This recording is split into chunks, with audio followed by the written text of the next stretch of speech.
오늘 우리에게 주시는 하나님의 말씀 로마서 1장 26절에서 32절 말씀입니다.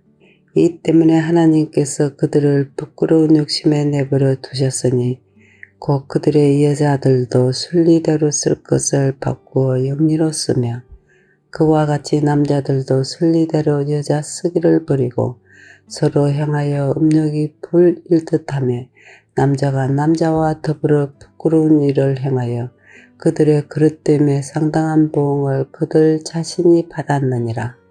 또한 그들이 마음에 하나님 두기를 싫어하며 하나님께서 그들을 그 상실한 마음대로 내버려 두사 합당하지 못한 일을 하게 하셨으니 곧 모든 불의, 추악, 탐욕, 악의가 가득한 자요 시기, 살인, 분쟁, 사기, 악독이 가득한 자요 수군수군하는 자요 비방하는 자요 하나님께서 미워하시는 자요 능욕하는 자요 교만한 자요 자랑하는 자요 악을 도모하는 자요 부모를 거역하는 자요 우매한 자요 배약하는 자요 무정한 자요 무자비한 자라.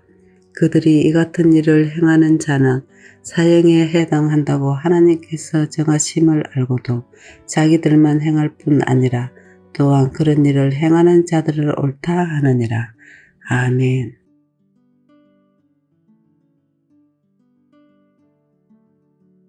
계속해서 로마서를 함께 묵상하고 있습니다. 잘 아시는 것처럼 로마서는 바울이 로마 교회 성도들에게 보낸 복음의 편지입니다. 1장 16절에서 바울은 이렇게 선포합니다. 내가 복음을 부끄러워하지 아니하노니 이 복음은 모든 믿는 자에게 구원을 주시는 하나님의 능력이 됨이라.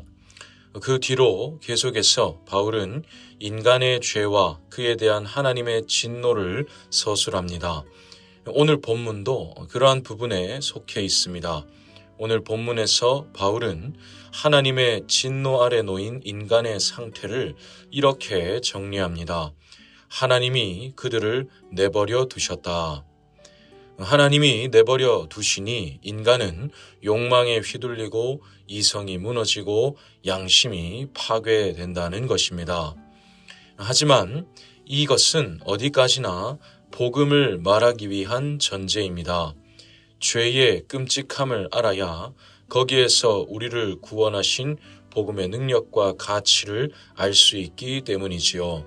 그래서 바울은 복음의 은혜를 더욱 빛나게 하기 위해서 죄의 어두움을 더욱 강조한 것입니다.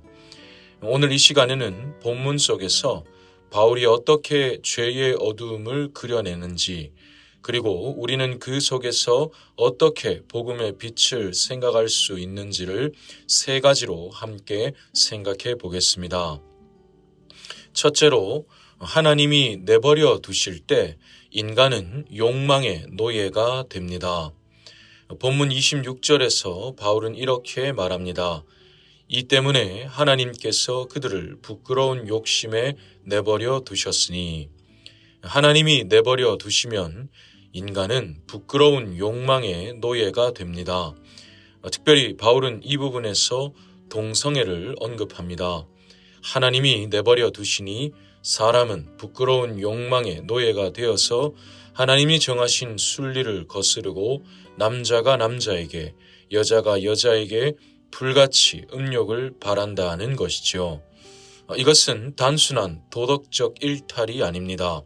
피조물이 창조주의 질서를 무시한 것이지요. 바울이 이 편지를 보낸 로마는 찬란한 문화와 고도의 문명을 자랑했습니다. 하지만 그 속에는 이렇게 타락하고 문란한 모습이 가득했습니다. 그들은 욕망대로 행하는 자유를 누린다고 생각했겠지만 실상은 욕망의 노예일 뿐이었지요. 그것이 하나님이 내버려 두실 때 인간에게 일어나는 무서움입니다. 하지만 여러분, 이 말씀은 단순히 죄인을 정죄하기 위한 말씀이 아닙니다. 그렇게 정죄를 한다고 한들 우리에게 무슨 선이 있고 또 무슨 유익이 있겠습니까? 이 말씀은 우리가 어떤 어두움에서 건짐을 받았는가를 우리로 하여금 되새기게 합니다.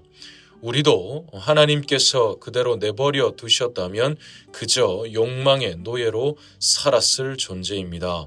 하지만 그런 우리를 하나님이 내버려 두지 않으셨습니다. 에베소서 2장 8절 말씀처럼 하나님이 우리에게 믿음과 구원을 은혜의 선물로 주셨습니다. 측량할 수 없는 은혜로 우리를 창세전에 선택하시고 또 예수를 구주로 믿게 하여 주셔서 이 끔찍한 죄의 어두움에서 구원하여 주시고 욕망의 노예가 아니라 은혜의 자녀가 되게 하여 주셨습니다. 이것이 우리가 받은 복음의 은혜이자 우리를 살게 하신 복음의 능력입니다. 둘째로 하나님이 내버려 두실 때 인간은 분별력을 상실합니다.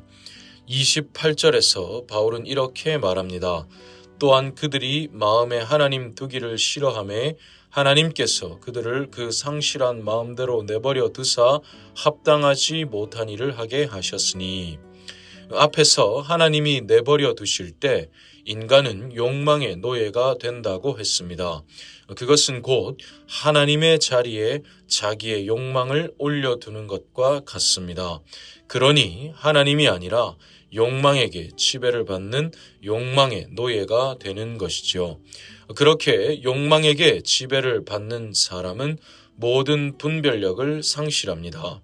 하나님이 기뻐하시는 선을 생각할 수도 없고 당연히 또 하나님이 기뻐하시는 선을 행할 수도 없습니다. 그저 하나님이 싫어하시는 죄만이 그의 마음을 채우지요.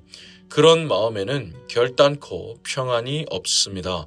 빛이 없으니 어두움만 가득할 수밖에 없습니다. 그것이 하나님이 내버려 두실 때 인간에게 일어나는 무서움입니다. 사실은 우리도 그런 존재였습니다. 하나님이 내버려 두셨다면 우리도 모든 분별력을 상실하고 영적으로 피폐한 인생을 살았을 것입니다. 겉으로는 빛나 보일 수 있어도 그 속은 어두움만 가득한 인생을 살았을 것입니다. 정말로 감사한 것은 그런 우리를 하나님이 내버려 두지 않으셨다는 것입니다. 하나님은 우리를 상실한 마음에서 건져내 주시고 우리에게 새로운 마음을 주셨습니다. 이제 우리는 무엇이 선인지를 알고 그 선을 바라고 추구하며 살아갈 수 있게 되었습니다. 이것이 우리가 받은 복음의 은혜이자 우리를 살게 하시는 복음의 능력입니다. 셋째로 하나님이 내어주실 때 인간은 복음의 은혜를 얻습니다. 32절에서 바울은 이렇게 말합니다. 그들이 이 같은 일을 행하는 자는 사형에 해당한다고 하나님께서 정하심을 알고도 자기들만 행할 뿐 아니라 또한 그런 일을 행하는 자들을 옳다 하느니라. 이것이 하나님이 내버려 두심의 마지막 모습입니다. 죄를 행하면서도 그것을 옳다고 말하는 상태, 즉 죄를 죄로 여기지 않는 모습이지요. 참으로 끔찍한 모습입니다. 하지만 여기서 놀라운 반전이 일어납니다. 이후에 8장 32절에서 바울은 이렇게 말합니다. 자기 아들을 아끼지 아니하시고 우리 모든 사람을 위하여 내주신 이가. 하나님이 그렇게 죄의 어두움으로 가득한 그 세상 속으로 하나뿐인 아들을 내주셨다는 것이죠.